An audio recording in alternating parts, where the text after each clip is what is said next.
amor infinito que se vuelve niño frágil, amor de hombre humillado.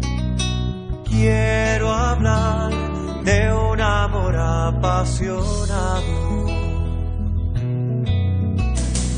Con dolor carga nuestros pecados, siendo rey se vuelve esclavo, fuego de amor poderoso, Salvador, humilde, fiel, silencioso. Amor que abre sus brazos de acogida, quiero hablar del camino hacia la vida. Corazón paciente, amor ardiente, quiero hablar de aquel que vence a la muerte. Quiero hablar de un amor generoso que hace y calla amor a todos, buscándonos todo el tiempo, esperando la respuesta, el encuentro. Amor que abre sus brazos de acogida, quiero hablar del camino hacia la vida. Corazón paciente, amor ardiente, quiero hablar de aquel que vence a la muerte.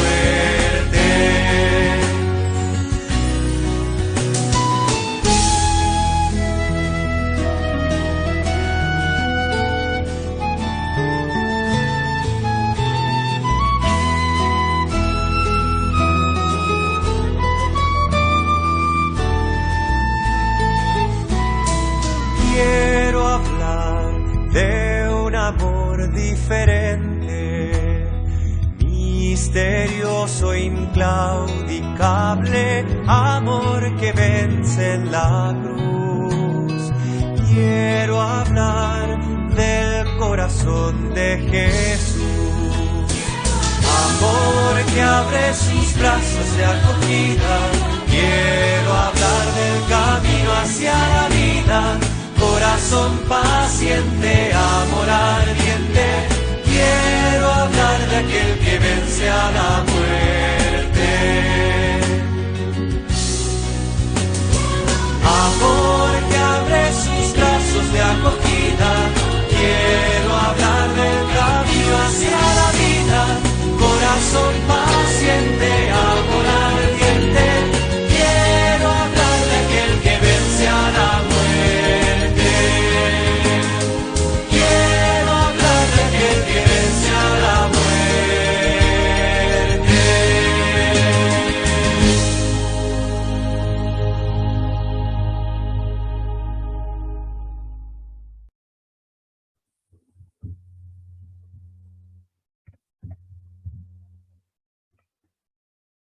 ¿Qué tal, queridos hermanos? Hemos llegado por fin a la última parte de nuestra unidad número 8, que es la metodología de Jesús. Vamos a hacer un recordatorio del testamento pastoral del Maestro. Ya se lo deben de haber aprendido de memoria para estas alturas. Tomó el pan en sus manos, lo bendijo, lo partió, lo repartió, y dijo esto: esto es mi cuerpo. Coman todos de él, hagan esto en memoria mía. Y hoy nos estamos dando cuenta que ese pan somos nosotros mismos. Aquí estoy yo, por eso le hemos pintado ojitos, nariz y boca a este pan, soy yo. Jesús me ha tomado en las manos, me ha moldeado como Él quiere, por medio de su palabra. Me bendice con los dones y carismas, habilidades que Él me ha dado, y además yo lo bendigo y le doy gracias en cada instante por todo lo que recibo de su mano. Luego me parte, esto es las 7 pruebas que podemos nosotros tener para ser purificados. Lo reparte para que alcancemos para muchos. Y luego dice, esto es mi cuerpo. Así que no somos solos, no somos individuales. Formamos un cuerpo que hoy se llama iglesia. Enseguida, coman todos de él. Así que recordando el tema, para que no se les olvide o si quieren sacarle la foto, Jesús me toma en sus manos, que es el molde de formación de discípulo, y por tanto, mi actitud debe ser desprogramarme. Segunda luz, lo bendijo. ¿Cómo? Su palabra forma la identidad del discípulo. Por tanto, mi actitud debe de ser escuchar su palabra, hacer un esfuerzo por leerla más, aprendérmela, aprenderme versos, saberla usar. Tercera luz, lo parte. Esto es aprovechar la purificación que el Señor pues nos da oportunidad por medio de las pruebas de la vida. ¿Y cuál debe ser nuestra actitud? Abandonarme en sus manos amorosas, en su misericordia infinita, confiar en Él. La cuarta luz me dice, lo repartió. Esto es probar, fomentar la fecundidad del discípulo. Un discípulo no es el que se queda de brazos cruzados cómodamente sentado, sino que tiene que hacer algo por su maestro. Mi actitud entonces será el desprendimiento de cualquier comodidad, de cualquier, me tengo que desprender y ser generoso, y ya lo vimos, hasta de mis cosas materiales. Quinta luz, el Señor nos dice, esto es mi cuerpo. Tengo que reconocer que debemos de ser uno, como Él lo pidió en la oración sacerdotal de Juan 17, Padre, que sean uno, como tú y yo somos uno. Así que tenemos que querer a todos, buscar la unidad en la diversidad. Qué bueno que seamos diversos. Así que mi actitud es formar el cuerpo de Cristo. Esto es la iglesia. Y en la sexta luz, que es la que vamos a ver ahora, dice, coman todos de él. Por lo tanto, mi actitud es la disponibilidad. Y recordemos que el candelabro judío, la menorá, simboliza las cualidades del alma, nuestra espiritualidad. Así que todas estas 7 luces me van a dar precisamente luz, vaya que si estamos redundando en la palabra luz, para ser luz. La sexta luz, coman todos de él. Es el siguiente paso en la formación del discípulo, que es convertirse en pan para ser comido. Es decir, estar al servicio de los demás, entregar la propia vida con tal que los demás vivan. Vean esta vela que se va gastando sin dejar de dar luz. Y no porque dé luz se queda sin luz, porque pueden prenderse muchas y esta sigue dando luz hasta que se vaya acabando, hasta que Dios lo quiere. Porque el discípulo ya no vive para sí, sino para dar vida, ¿no? Para alumbrar a otros. Y un día va a terminar su vida, pero que no sea estéril esa vida, sino que ese discípulo ya haya formado a su sucesor o sus sucesores. Así que tenemos que dar vida. Vamos explicando todo esto. Adelante.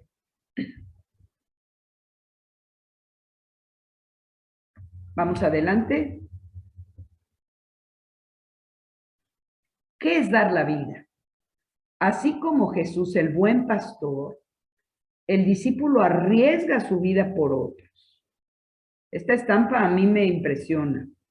Vean cómo va a rescatar esa oveja en el precipicio. Y si lo hace Jesús como buen pastor, el discípulo tiene que arriesgar su vida por otros. Les da su tiempo, su atención, todo lo que sea posible para su crecimiento espiritual. Hoy, por ejemplo, hoy día, es muy necesaria la escucha. ¿Cuántos hermanos están necesitados de ser escuchados, de tener un hombro en quien llorar? Entonces, este es el ejemplo de Jesús, dar la vida por el otro. Yo me conmuevo al ver a muchos pastores y guías en la iglesia cómo se afanan en cuidar a sus ovejas, en buscarlos, en hablar por teléfono si no fueron, en ver por ellos si están enfermos, en darles incluso la clase si es que no pudieron ir, qué sé yo. A mí me conmueve porque así debe de ser, así debe de ser. Un discípulo es un buen pastor a semejanza de Jesús. Pero vamos a ver dos contrastes en la palabra de Dios.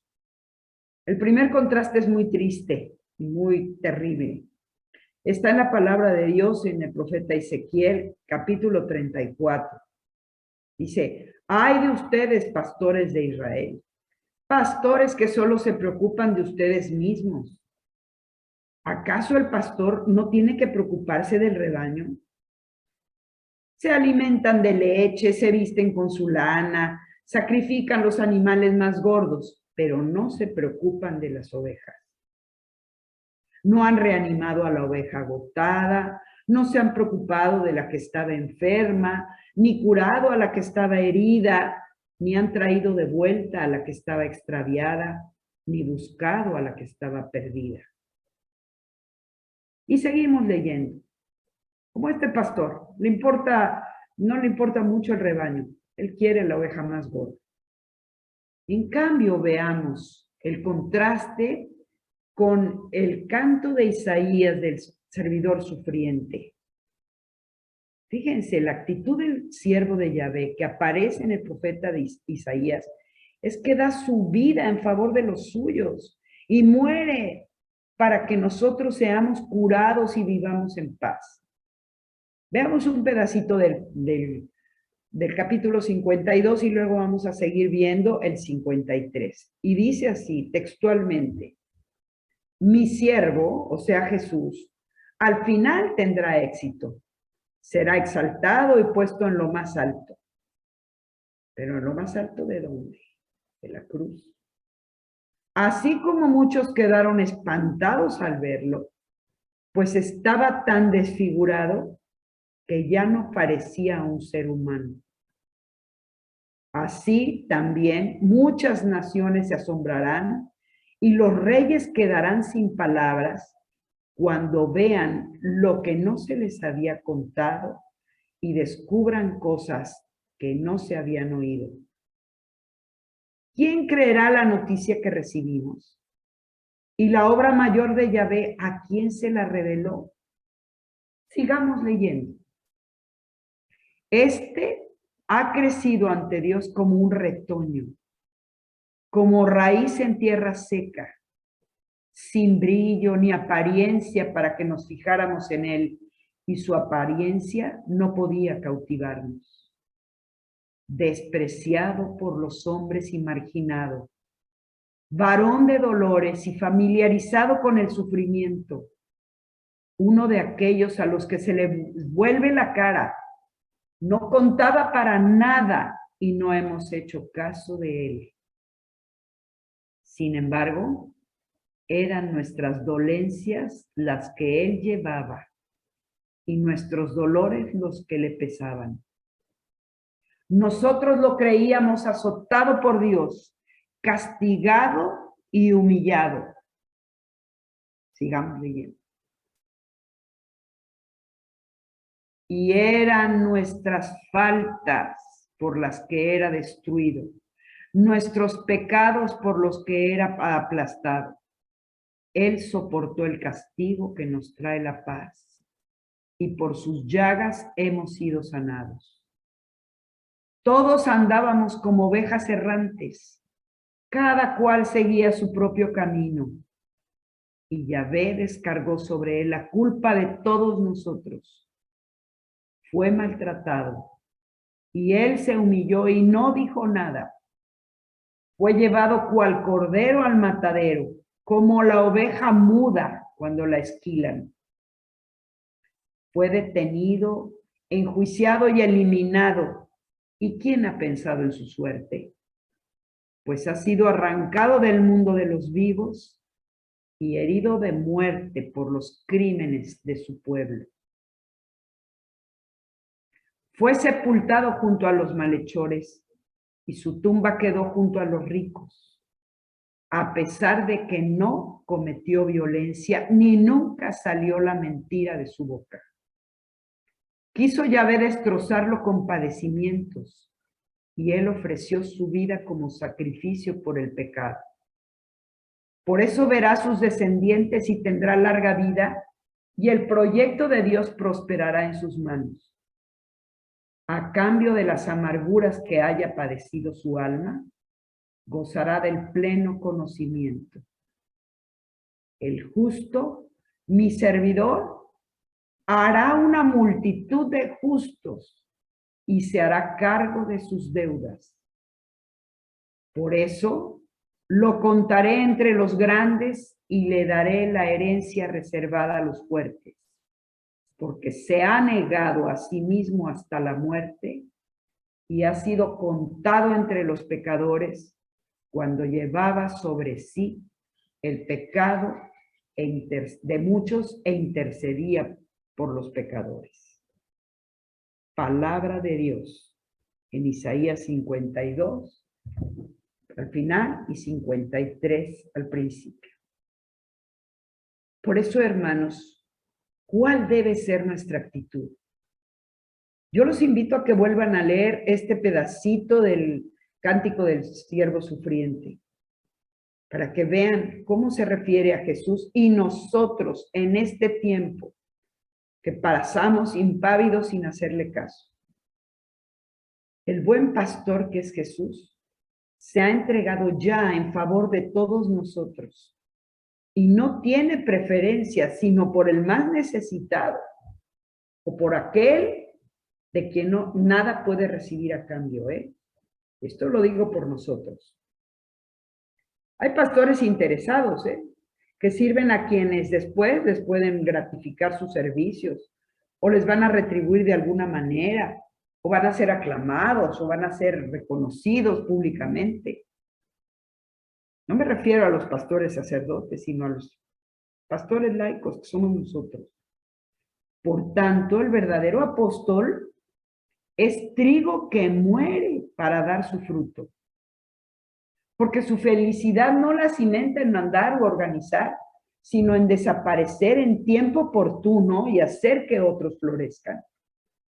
Qué hermoso es cuando le podemos enseñar a otros a hacer las cosas y luego ellos mismos la pueden hacer, lo pueden hacer por ellos mismos.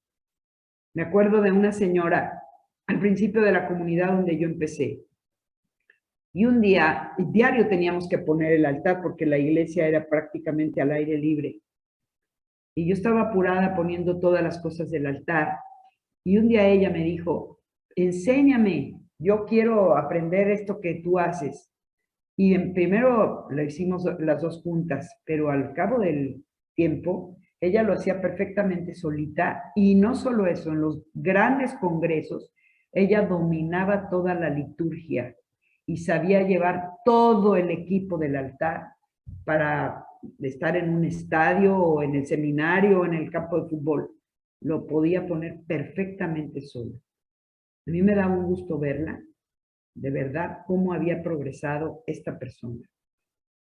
Entonces, el verdadero discípulo sabe que un día va a morir y por eso prefiere irse entregando como alimento, de forma que produzca vida, que sirva de comida. Por eso el buen discípulo dice, cómanme, aquí estoy, cómanme. A mí me dice alguien, enséñame, claro, con todo gusto. El otro día alguien me dijo, enséñame el tema, yo lo digo. Ay, qué gusto me dio, qué gusto me dio. Claro que sí, te voy a entrenar. Entonces, esa debe de ser nuestra actitud. Enseñar al que sigue. ¿Para qué? Para que siga la iglesia. Si ha vivido 20 siglos y nosotros nos toca enseñar ahorita, porque es nuestro tiempo, para que siga la siguiente generación. Por eso, al decir coman todos de él, y yo soy pan, cómanme. Adelante. Fíjense, por ejemplo, hablamos mucho si el grano de trigo no muere y hasta lo cantamos, está en la palabra de Dios. Pero ¿qué actitudes concretas debemos de tener?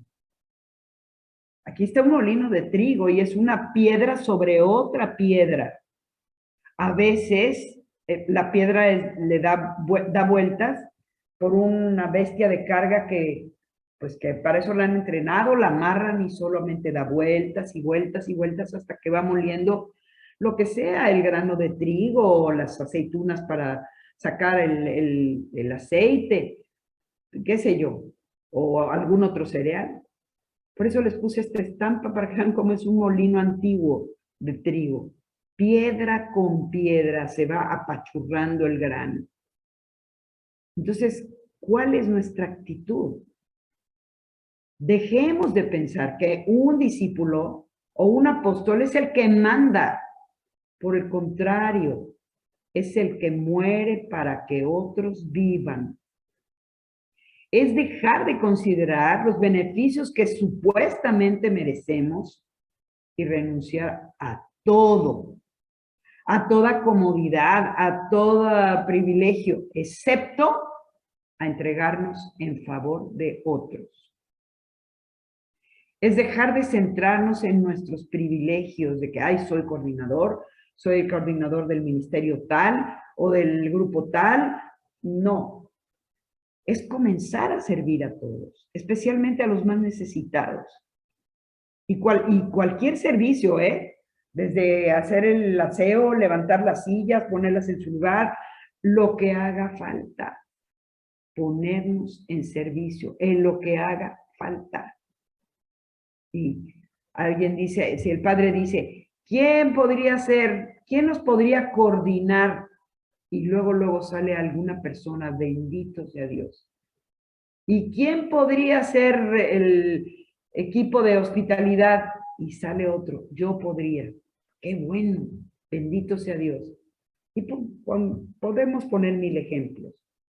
Hay que aventarnos, hermanos. Y si no sabemos, pues echando a perder se aprende o que nos enseñe el que sí sabe hacerlo. Verán que entre todos podemos. Nos vamos enseñando unos a otros en cualquier trabajo. Porque el discípulo de Jesús tiene que ser igual que su maestro y entonces tiene que ser comido por los demás. Miren cómo Jesús no se aferró a su igualdad con Dios, sino que se hizo uno de tantos. Se hizo una persona humana. Escondió su divinidad en la humanidad que tomó.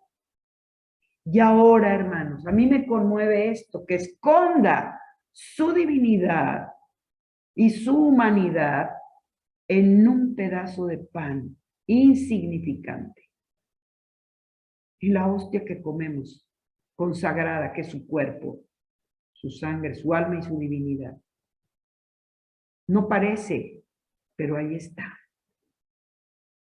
Así que, por eso, si el trigo no es triturado y comido, no servirá como alimento. Y aquí tenemos todo, en la foto, todo. La espiga, el grano, luego el grano molido, harina, y luego la harina hecha pan, hecha alimento.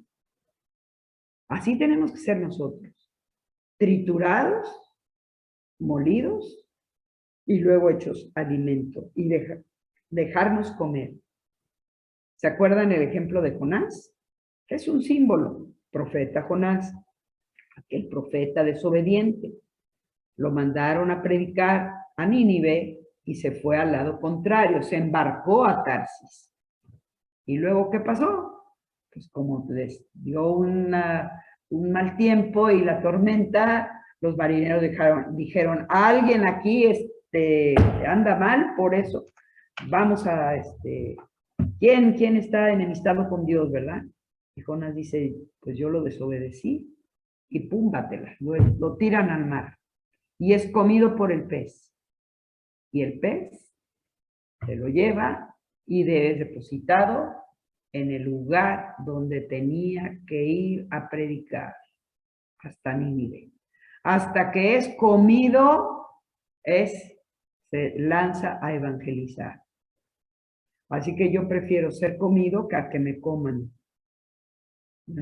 Lean el libro del profeta Jonás, es simbólico también. Ser comidos significa estar a la entera disposición de quien nos necesite. Es el símbolo del Jueves Santo, cuando el sacerdote se arrodilla frente a X hermanos, ¿verdad? 12, como para recordar a los discípulos a quienes Jesús lavó los pies. Fíjense qué signo. Un signo que en tiempo de Jesús le tocaba al esclavo y sin embargo lo hizo Jesús. Y los discípulos como que se quedaron de a 6 y Pedro no se dejaba. Y al final le dice Jesús, ¿vieron lo que hice con ustedes? Así ustedes tienen que servirse. Entonces, si nosotros le hemos dado un sí incondicional al Señor, vamos a dárselo a todo su cuerpo místico, a todos nuestros hermanos, y decirles, ser comidos significa también renunciar a todo tipo de beneficio personal, con tal de que los demás sean edificados en la fe y en el amor. Así que, digamos, aquí estoy, hagan de mí lo que quieran, lo único que yo deseo es lavarles los pies. Lo que haga falta en cada comunidad. Ahí estás tú, listo para servir. Adelante. Significa vencer el egoísmo, renunciar a mis comodidades, tener la fuerza de voluntad para cumplir con responsabilidad y puntualidad a nuestro compromiso comunitario, sea el que sea. Sea el ministerio al que perteneces o a los ministerios y servicios a los que pertenezcas. Dejarse comer significa no ser servido, sino estar al servicio de los demás como nuestro Maestro que vino a dar su vida por nosotros. Por eso nosotros lo veneramos en esta imagen de Cristo crucificado, para recordarnos en cada momento que Él ya dio la vida por nosotros. ¿Qué esperamos nosotros si pretendemos imitarlo? Si pretendemos ser como Él. No otra cosa más que estar al servicio de los demás. Cuando veneramos esta imagen, es que estoy dispuesto a servir. Estoy dispuesto a renunciar a mis comodidades. Estoy dispuesto a ser comido. Estoy dispuesto a dar mi tiempo, a compartir mis cosas. Eso es ser discípulo de Jesús en la sexta luz, ser comido. Vamos adelante. Ahora vamos a ver la séptima luz. Dice, lo último que dice Jesús, después de instituir la Eucaristía y el sacerdocio, el Jueves Santo. Jueves Santo, Jesús instituye 2 sacramentos, la Eucaristía y el sacerdocio, porque dice esto, hagan esto en memoria mía. ¿Qué es esto? Esto de servirse, esto de consagrar el pan, esto de repartir el pan, como hemos vivido este itinerario para formar discípulos. Esto es lo que tenemos que hacer, no solo los sacerdotes, sino los discípulos de Jesús, los que queremos servirlo, los que lo hemos escuchado, lo hemos conocido, hemos tenido una experiencia fundante de amor gracias al Espíritu Santo y nos hemos enamorado de Jesús de Nazaret. Es preciso que sigamos haciendo lo que Él manda. Vamos ahora sí a ver todo el tema 8. Recordamos que el candelabro es símbolo de nuestras cualidades espirituales. Primera luz. Tomó el pan en sus manos como un molde de formación del discípulo Y mi actitud debe ser desprogramarme de lo que yo creía, de lo que yo sabía, de lo que yo pensaba. Ahora soy discípulo de Jesús. Pienso de manera diferente, cambié el chip. Segunda luz. La palabra de Dios forma la identidad del discípulo. Por lo tanto, tengo que escuchar su palabra y estudiarla más, amarla más, leerla más. Tercera luz. Lo partió. Esto es purificación del discípulo por su maestro. Vimos 7 maneras de purificación.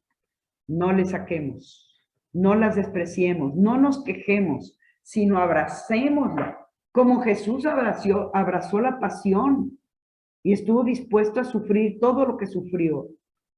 Por tanto, así como Él se abandonó en el Padre, y todavía le dice, Padre mío, ¿por qué me has abandonado? Se sintió abandonado.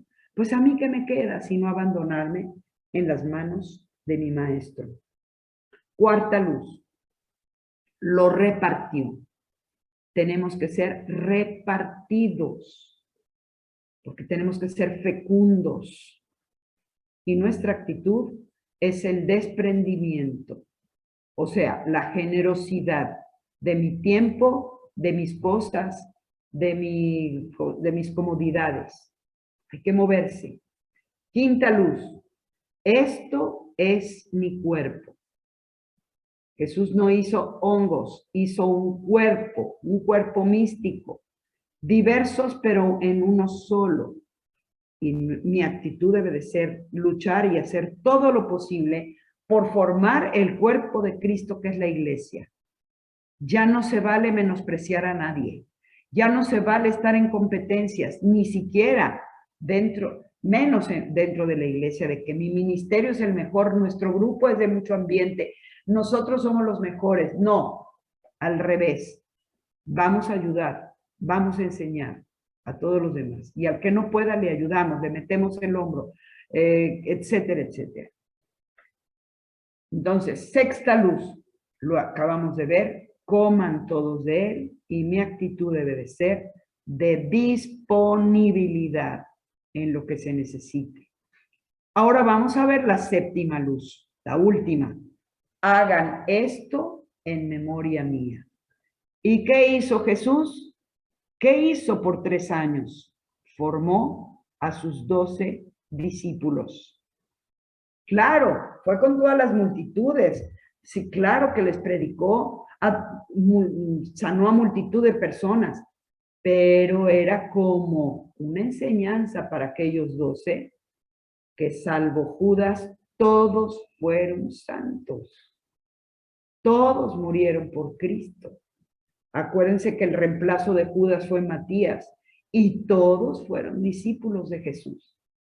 Y todos formaron a su vez a otros discípulos. Entonces, sigamos adelante y veamos qué es esto de formar discípulos. Nuestra actitud tiene ahora que ser formar discípulos. Como primeramente vimos, debemos entender esta palabra es así. Primero en voz pasiva, dejarnos hacer por el maestro. Consentir que él nos vaya llevando por este proceso que nos transforma en discípulos a su imagen y semejanza. Fíjense nomás, el discípulo en manos de Jesús debe de llegar a ser Eucaristía. ¿Y qué es Eucaristía? Una hostia viva que se ofrece al Padre por la salvación de todos los hombres. Recuerden la hora de la consagración, más bien la hora del ofertorio. El sacerdote prepara el cáliz y pone ahí un poco de vino y luego agrega ¿qué? Un poquito de agua. Y ese poquito de agua nos representa a todos nosotros, que ya estamos ahí con él para ser ofrecidos al Padre por la salvación de todos los hombres. Pero esto no se hace por arte de magia, ¿eh? ¿Cómo se hace la salvación de todos los hombres? Pues precisamente cuando nosotros vamos a ir formando discípulos. El discípulo es el pan que se transforma. ¿Se acuerdan? Primero espiga, luego grano, luego harina, luego alimento.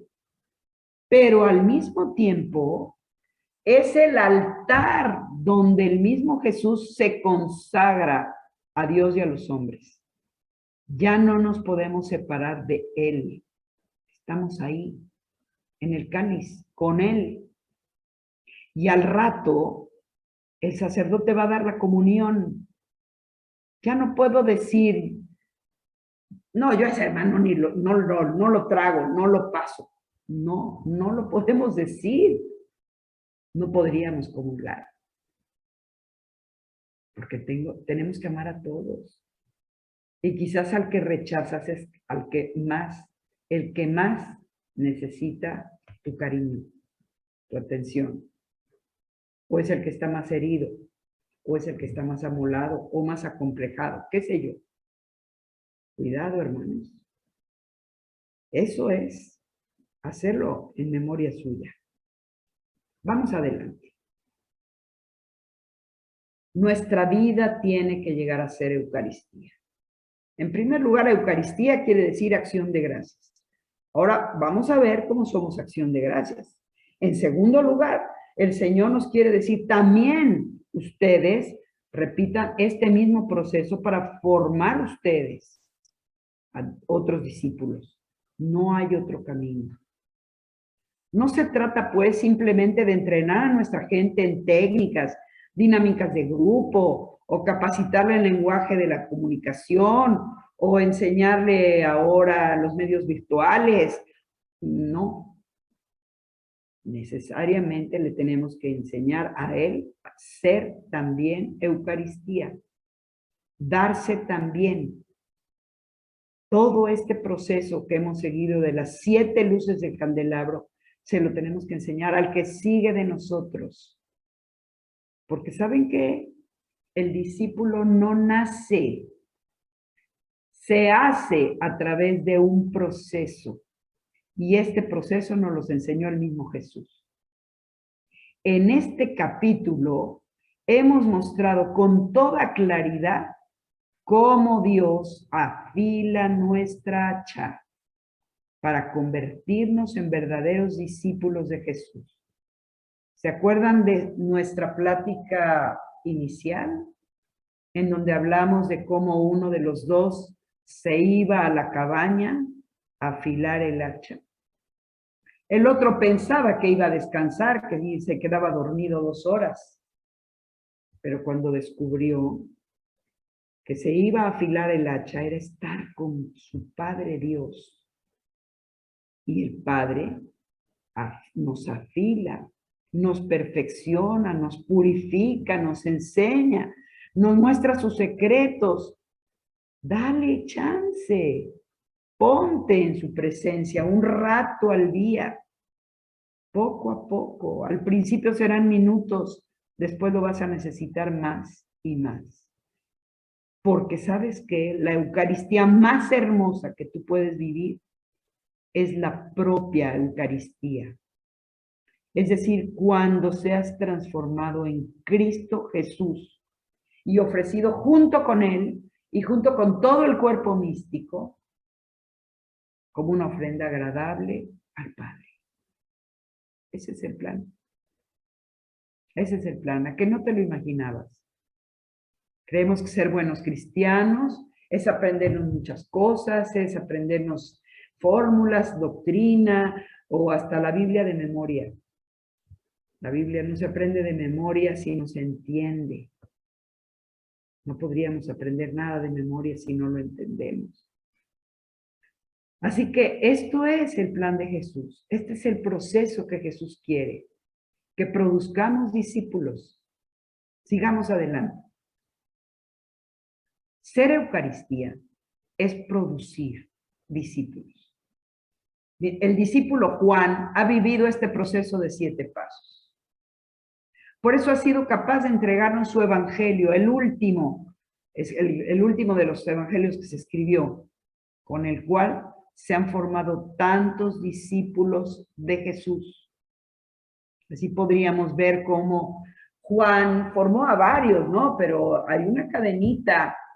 Por ejemplo, formó a Policarpo y Policarpo formó a Ireneo, que también tuvo relación con San Ignacio de Antioquía, y luego estos a su vez con Ambrosio y Ambrosio Agustín, y así se hace la cadenita. Ojalá y supiéramos la cadena de discípulos que hizo cada uno de los apóstoles. Pero hoy tenemos esta sucesión ininterrumpida de sucesores de Pedro. Y hasta Francisco, desde Pedro hasta Francisco. Pero todos tenemos que ir reproduciendo otro discípulo. El papá a sus hijos, el esposo a la esposa, el jefe a sus subordinados, el maestro a sus alumnos. ¿Por qué tenemos crisis de valores ahora? Porque no hemos formado discípulos que se comprometan responsablemente, honestamente, en trabajo, en virtudes, en valores, etc. Si una persona está reproduciendo en su vida la Eucaristía, podemos sospechar entonces que sí es un discípulo de Jesús. ¿Por qué? ¿Cómo se nota? Porque está ayudando a otros, porque está formando a otros, porque está enseñando a otros a ser discípulos también.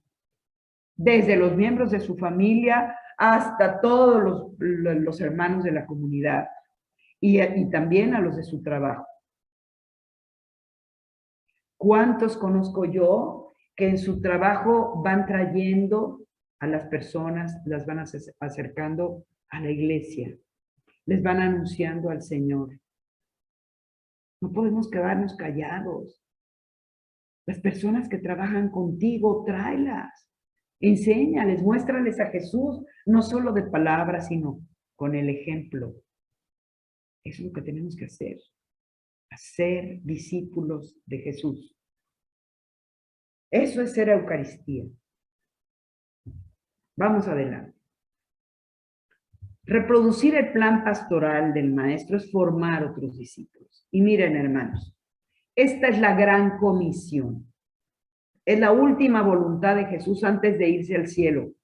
Él resucitó, ¿se acuerdan? Luego pasó 40 días apareciéndose en uno y otro lugar, a unos y a otros, dándoles sus últimas instrucciones, probándoles que era realmente Él. ¿Tú, por ejemplo, le cumplirías la última voluntad a un ser querido?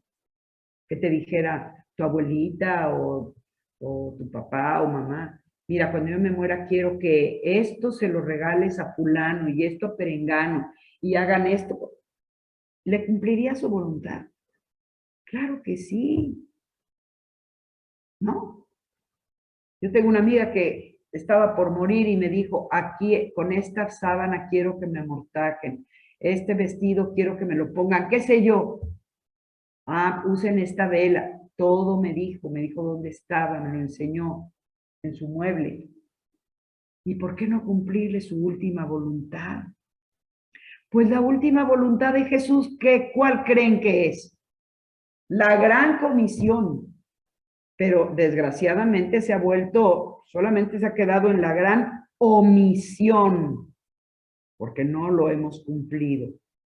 Por si no lo sabían, o si no se les había olvidado, lo vamos a leer directamente del Evangelio. Está en Mateo 28, 18, 20. Las últimas palabras del Evangelio de Mateo. Y también las últimas palabras en Marcos, así están. Vamos a leerlas la de Mateo porque está más completa. Dice, Jesús se acercó y les habló así. Me ha sido dada toda autoridad en el cielo y en la tierra. Vayan pues y hagan que todos los pueblos sean mis discípulos. Bautícenlos en el nombre del Padre y del Hijo y del Espíritu Santo. Y enséñenles a cumplir todo lo que yo les he encomendado a ustedes. Yo estoy con ustedes todos los días hasta el fin de la historia. Palabra de Dios. A ver, ¿qué les dijo? Tres cosas.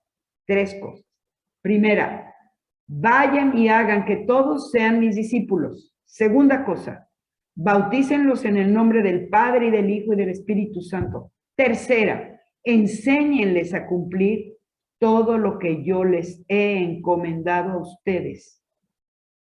¿Y todo eso dónde está? En los evangelios. Por eso urge que los leamos todos, de cabo a rabo.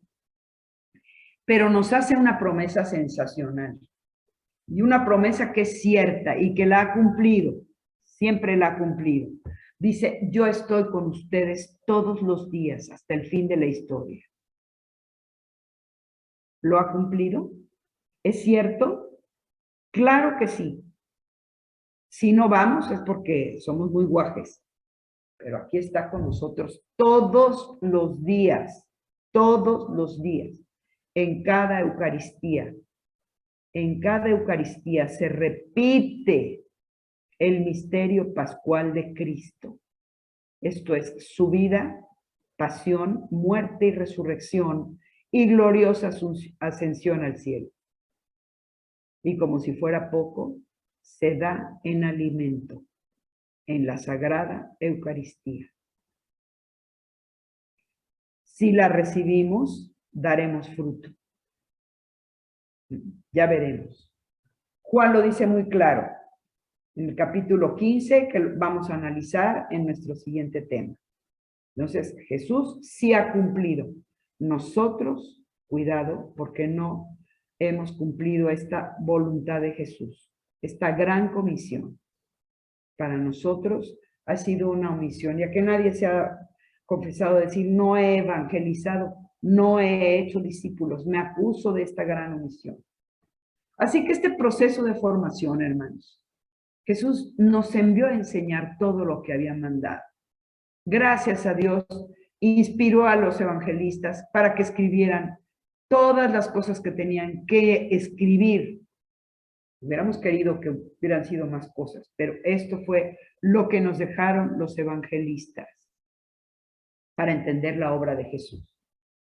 Pues bien, el concentrado de su programa de vida lo encontramos sintetizado en la Eucaristía, porque ya vimos cómo son las palabras de la consagración de cada Eucaristía. Lo que debemos hacer nosotros es enseñar a otros a hacer Eucaristía, en quienes se repita el mismo proceso por el que Jesús pasó. La sabiduría de un formador de discípulos está en conocer este camino, este proceso, y recorrerlo junto con los que está troquelando como discípulos. Se los digo yo por experiencia propia. Voy caminando con ustedes. Voy igual aprendiendo y poniendo en práctica lo que no he puesto en práctica, lo que he pasado por alto, lo que he olvidado, repasando otra vez este curso 1 y 1000 veces. No nos cansemos de repasar nuestros cursos. A veces dicen, ese yo ya lo tomé. ¿Y qué? Dale refresh otra vez. Resetéate. Resetéalo en tu corazón. Eso te lo digo ahora en términos que ya he aprendido de la virtualidad, ¿verdad? Hay que refrescar el conocimiento, porque somos muy olvidadizos. Este es el proceso de formación.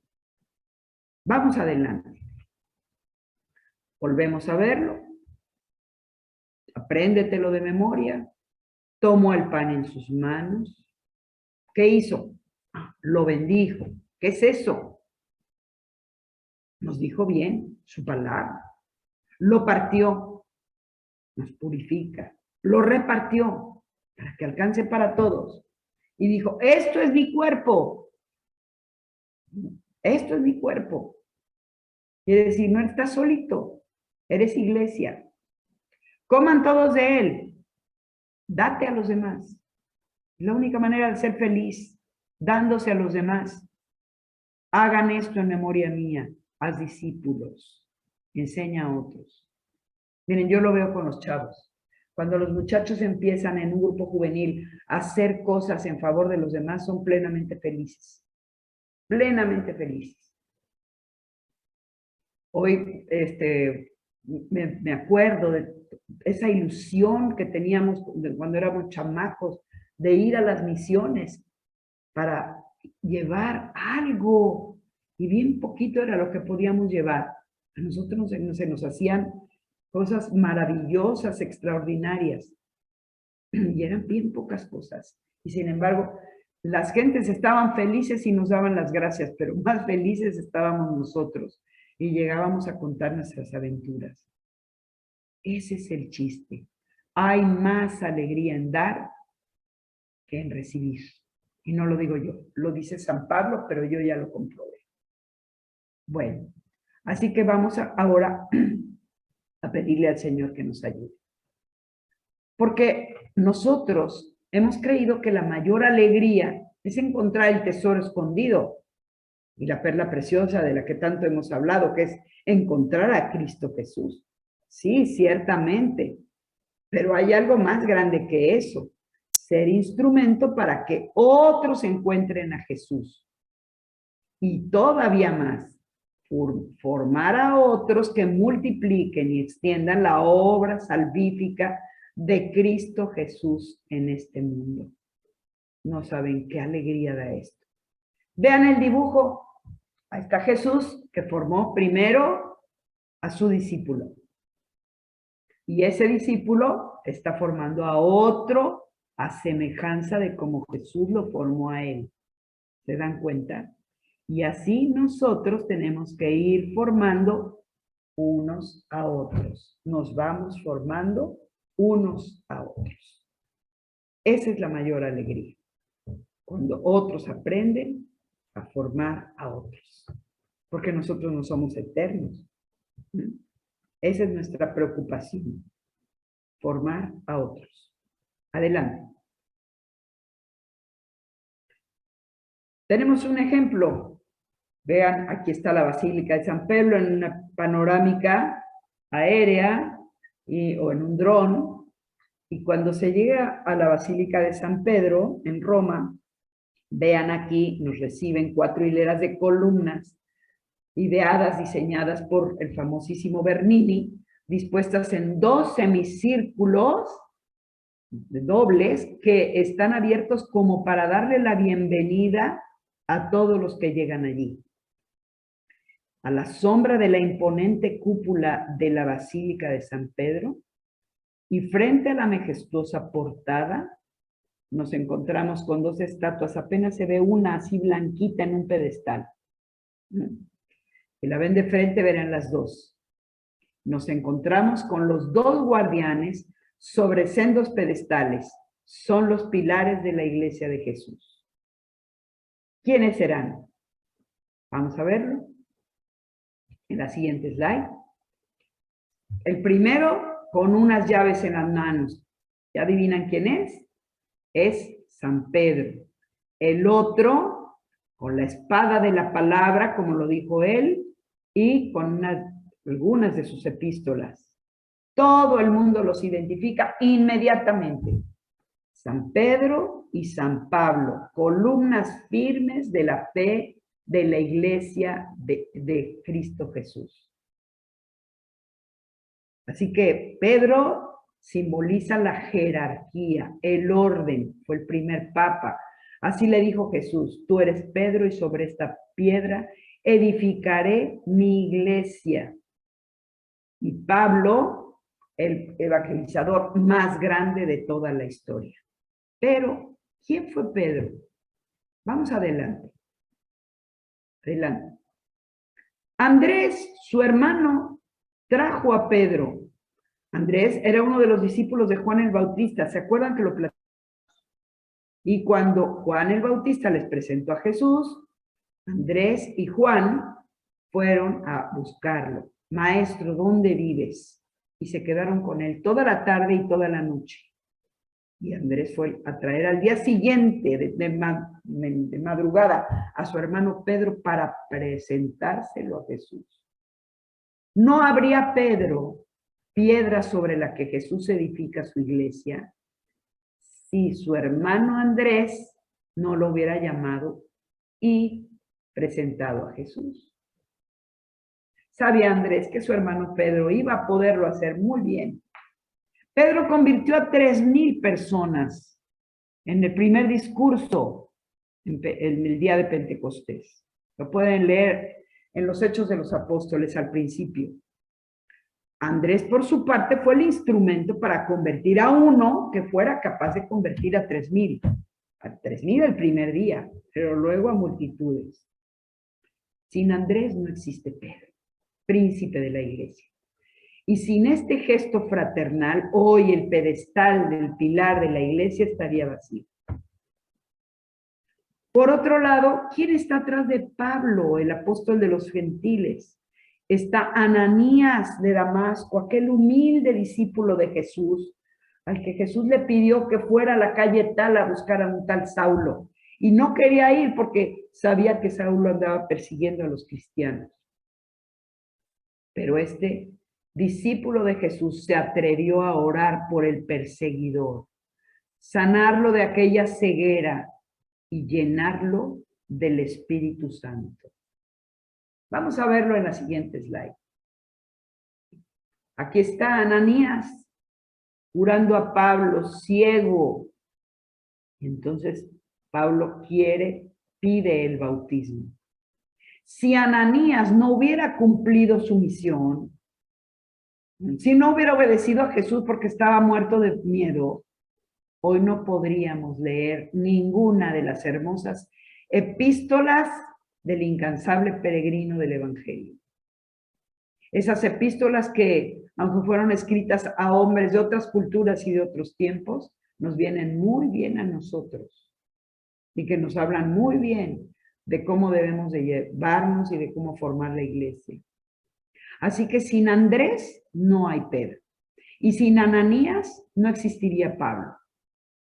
En este detalle radica el gran secreto pastoral para nosotros formar discípulos apóstoles de Jesús. La más grande felicidad no consiste nada más en ser discípulo de Jesús, sino a ser discípulos del único maestro.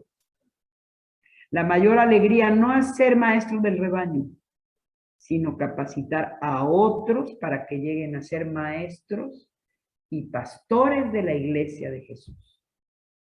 ¿Ya ven? ¿Se dan cuenta? Ahora sí que nadie sabe para quién trabaja, pero nosotros presentamos a uno y ese uno va a hacer 1000 maravillas, mejor que nosotros. Adelante. Esa es la solución, ese es el plan de Jesús. Como respuesta a esta gran confianza que el Señor ha depositado en nosotros, no tenemos sino una opción preferencial en nuestro trabajo apostólico: formar discípulos. Aquí está Jesús formando a los primeros discípulos. En la slide anterior ya estaba Jesús feliz viendo cómo Juan formaba a otro. Y luego Juan va a estar feliz viendo cómo Policarpo forma a otro. Esto significa renunciar a otros planes que pueden ser buenos y maravillosos. Pero como no podemos realizar todo, a cada discípulo de Jesús le corresponde reproducir exactamente lo que hizo su maestro. Formar a otros que a su vez continúen la obra de instauración del reino de Dios en este mundo. Repito, que continúen la obra de instauración del reino de Dios en este mundo. Lo decimos en el Padre Nuestro, pero se me hace que lo decimos de dientes para afuera. Venga a nosotros tu reino.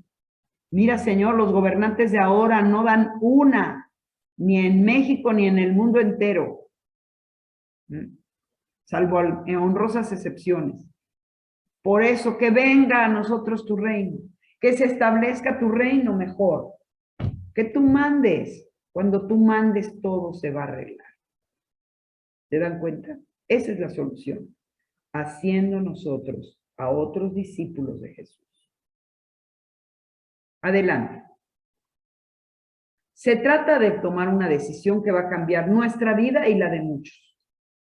Esta decisión va a cristalizar en un proyecto de vida en lo que lo único importante será ser facilitador para que el Espíritu Santo vaya reproduciendo la imagen de Jesús en todos aquellos que proclaman su nombre. Por eso no tengan miedo. La obra es de Jesús y su Espíritu es quien lo hace. Él es el que mueve los corazones. Nosotros somos instrumentos, facilitadores, presentadores del Señor, nada más. De Él es la obra. Adelante. El ejemplo más preclaro de un verdadero discípulo es María de Nazaret. Vean la foto que estamos poniendo aquí. Es una pintura de un hermano nuestro, Alejandro Jasso, de origen de Monterrey, pero que vive en Cuernavaca. Y pintó a la Virgen con el rostro de Jesús y que Jesús irradia sobre la palabra porque es la palabra de Dios. Y vean lo que ella dice, porque María no dice mucho en el Evangelio. Primero ella escucha la palabra y la cree inmediatamente. Como dijo al ángel, hágase en mí según tu palabra. Y enseguida la pone en práctica y así es capaz de dar a esa palabra que es Jesús, nos la da al mundo entero. Y siendo su madre, pasó 30 años en su escuela, asimilando y profundizando cada palabra de su Señor y Maestro, que era su Hijo. Guardaba toda actitud de su Hijo en el secreto de su corazón. Así dice el Evangelio. Por eso nadie como ella pudo dejar un testamento tan hermoso como este para todo discípulo de Jesús. Si hoy le dices, mamita María, ¿qué hago? Mira lo que te dice. Hagan todo lo que Él les diga. Está en el Evangelio de San Juan, capítulo 2, en la boda de Caná, cuando ella le pidió a Jesús que por favor intercediera para que los novios no pasaran ridículo. Y entonces Jesús transformó el agua en vino. ¿Se acuerdan? Entonces, ella es el modelo de nosotros. Ella pudo hacerlo. ¿Cómo? Poniéndose siempre en las manos del Padre. Ahí lo tenemos. Adelante. Conclusión. Como ven, la Eucaristía no es solo un sacramento o una celebración, sino una vida que se plasma en cada discípulo del Maestro. Por eso nosotros que pretendemos ser discípulos de Jesús, tenemos que amar más la Eucaristía, acudir más seguido a la Eucaristía. No nos podemos conformar con una vez a la semana. Miren, a veces dice la gente, es que no le entiendo, es que me aburre. Mientras tú vayas, la vas entendiendo. Porque es un misterio. Claro que es difícil, porque es un misterio.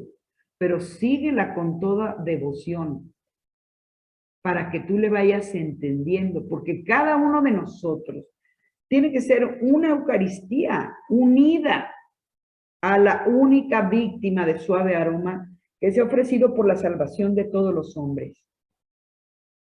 Yo, unido a Jesús, me ofrezco al Padre como ofrenda agradable. Hermanos, este es el programa de vida para nosotros. Es el itinerario por el cual transita un discípulo que está llegando a ser como su Maestro, Jesús.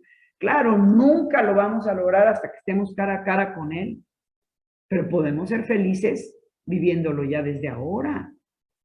La Eucaristía es eso, es un pedazo de cielo, desde ahora. Vamos entonces a aprovecharnos y hacer de nuestra vida una Eucaristía y entendiéndole que es dándonos. Pero no me puedo dar si no soy alimentado por el cuerpo de Cristo. no soy alimentado por su palabra, sino me explican su palabra día con día, día por día, evangelio por evangelio, ciclos A, B y C. Ciclo A, Mateo, B, Marcos, C, Lucas. Y así voy conociendo el evangelio y me lo van explicando en pequeñas dosis para que pase a ser parte de mi vida. ¿Se dan cuenta? Así sí seré discípulo de Jesús. Ama más la Eucaristía, hermanos. Amen más la Eucaristía. Acudan más seguido a ella.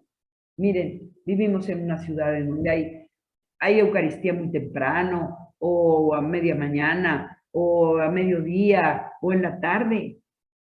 Hagan la lucha. Verán, no se arrepentirán. Adelante. Acompáñenme a hacer esta oración. Jesús, Señor, mi Señor, te amo con todo mi ser, cuerpo y alma. Jamás imaginé que tuvieras esta metodología y nunca pensé que me llamaras a colaborar contigo tan de cerca. Me has pedido que sea Eucaristía y esto es ofrecerme por entero junto contigo para hacer una ofrenda agradable al Padre. Y una vez moldeado y bendecido, ser comido. Es decir, estar dispuesto a servir a otros y pasar así a ser instrumento que necesitas para construir tu reino en este momento de la historia. Te doy gracias por los que me antecedieron, para que yo te conociera y te amara. Hoy me pongo a tus pies para decirte sí. Como María y José, siempre dispuestos a escuchar, obedecer y actuar. Sé que no soy capaz, pero si tú me llamas y me vas instruyendo, sé que tu Santo Espíritu me guiará y me dará lo necesario para cumplir tu plan. Te consagro a todos aquellos que me tocará formar, empezando por los miembros de mi familia. Sé que nadie es profeta en su tierra, por eso tú, Señor, tócalos, resucítalos, muéstrales tu amor y misericordia como lo hiciste conmigo. Amado Padre de bondad, amado Jesús mi Redentor, amado Espíritu Santo, mi luz y guía. Gloria a ti, Santísima Trinidad, único y eterno Dios. Amén. Vamos a ver nuestro trabajo de ahora. La reflexión de grupo. Vamos a ver Mateo 28, 18, 20, que es la última comisión que nos da Jesús antes de irse al cielo. ¿Qué te llama la atención de esta cita? ¿Hemos cumplido la última voluntad del Señor? ¿Por qué nos beneficia cumplir lo que Jesús nos pide? ¿Qué sucede si no lo hacemos? Tarea personal. Escribe tu propia oración usando como guía las 7 luces del candelabro, es decir, los 7 pasos del itinerario de la formación del discípulo. Y memoriza esta comisión que Jesús nos dio. Memorízala y ponla en práctica. Mateo 28, 18, 20. Vayan y hagan que todos sean mis discípulos, bautícenlos en el nombre del Padre y del Hijo y del Espíritu Santo, y enséñenles a cumplir todo lo que yo les he mandado. Y sepan que estoy con ustedes todos los días hasta que se termine la historia. Palabra de Dios. En el nombre del Padre, y del Hijo, y del Espíritu Santo. Amén. Que Dios los bendiga, hermanos, y no se olviden de oír el canto final para terminar su oración personal. Que Dios los bendiga.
el que sabe caminar, el que lucha por el reino sin volver la vista atrás, el que da su mano a otro, el que sabe transformar, el que es pan para los pobres, defendiendo la verdad.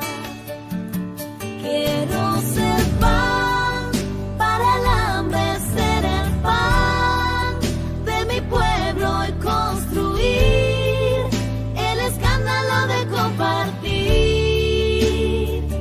Quiero ser pan para el hambre, ser el pan de mi pueblo y construir el escándalo de compartir. Es joven el que arriesga, el que sabe caminar, el que siempre se pregunta sin volver la vista atrás, el que sabe hacer historia, el que sabe transformar, el que es voz de los pequeños, defendiendo la